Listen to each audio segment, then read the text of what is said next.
behind enemy lines. Ang ulan ay bumubuhos ng walang tigil, dumadagundong sa bubong ng lumang truck na ginawang command post sa gilid ng kagubatan. Basa na ang lupa, amoy putik at baril ang paligid, at ang hangin ay may kasamang malamig na sipa ng bagyong nagbabadya.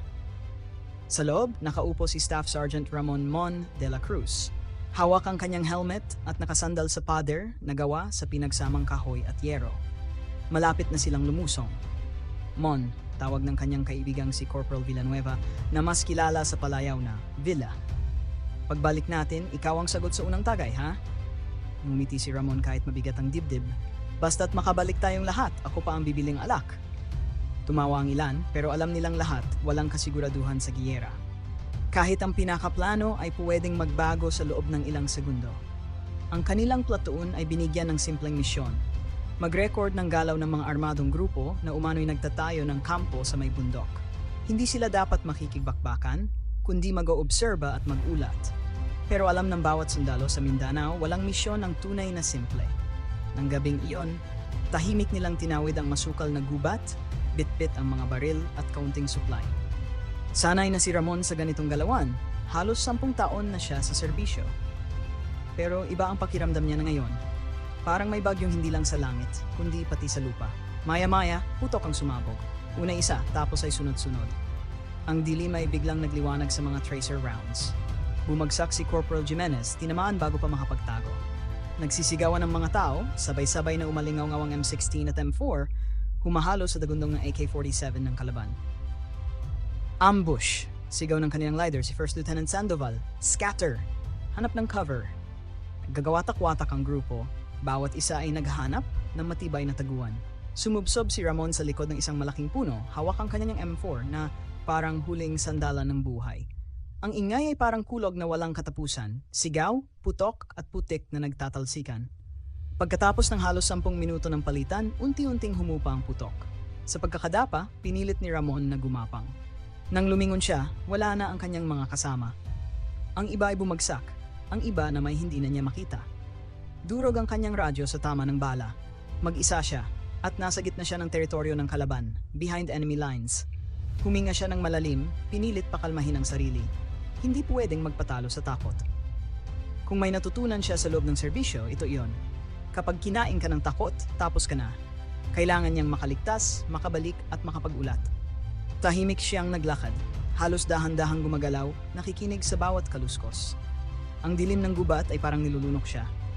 Ang mga lamok, kuliglig at malamig na hangin ay naghalo-halo sa pandinig niya, pero mas malakas ang pintig ng kanyang puso. Lumipas ang ilang oras. Gutom, uhaw at pagod ang unti-unting kumakain sa kanyang lakas. Sa bawat hakbang, naalala niya ang mukha ng kanyang asawa at 2 anak sa Nueva Ecija.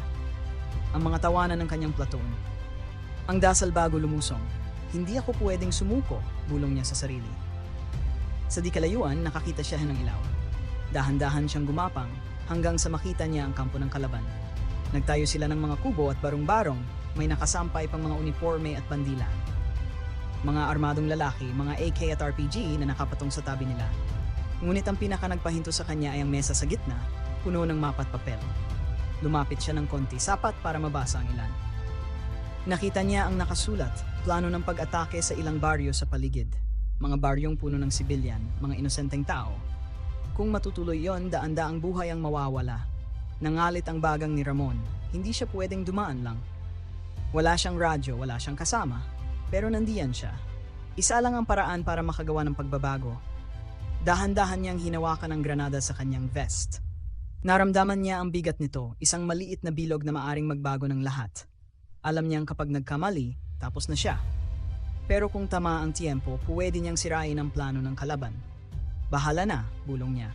Hinila niya ang pin, sa kamarahang gumulong ang granada papunta sa mesa. Ilang segundo lang at sumabog ito. Isang malakas na putok, apoy na kumain sa mga papel at mapa. Sigawan at kalituhan ang sumabog sa kampo. Nagkagulo ang mga kalaban, walang alam kung saan nanggaling ang atake. Sinamantala iyon ni Ramon. Tumakbo siya papalayo, humahagibis sa gitna ng dilim kahit tinutudla ng bala ang paligid. Ang mga dahon ay pumuputok sa tama ng bala, ang lupa'y nagbabagsakan ng tingga. Pero hindi siya tumigil. Tumakbo siya hanggang manghina, hanggang sa maramdaman niyang halos bibigay na ang kanyang binti. Ngunit sa isip niya, malinaw ang isang layunin.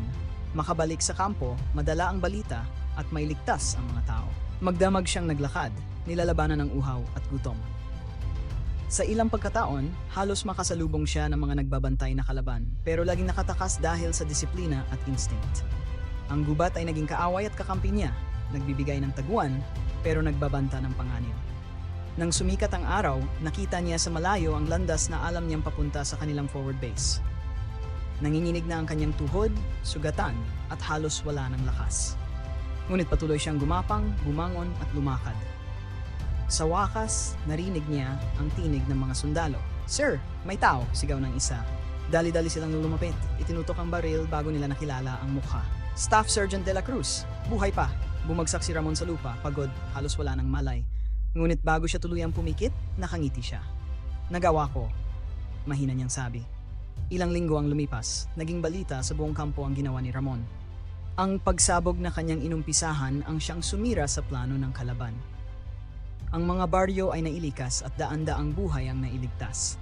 Ginawaran siya ng Distinguished Conduct Star, ngunit para kay Ramon ang medalya ay hindi ang pinakamahalaga. Mas mahalaga ang katotohanan na kahit mag-isa, kahit gutom, sugatan at malayo sa tulong pinili niyang lumaban. Hindi para sa sarili, kundi para sa bayan at sa mga taong walang laban. Sa dulo, natutunan niya ang pinakamahalagang aral. Ang tunay na bayani ay hindi yung walang takot, kundi yung nagpapatuloy kahit kinakain na ng takot ang kanyang kaluluwa. At sa kagubatan ng Mindanao, kung saan ang katahimikan ay laging may halong banta, naalala ni Ramon ang gabing iyon. Ang gabing nag-iisa siyang humarap sa kadiliman. Ang gabing tinawid niya ang impyerno. Ang gabing siya ay nabuhay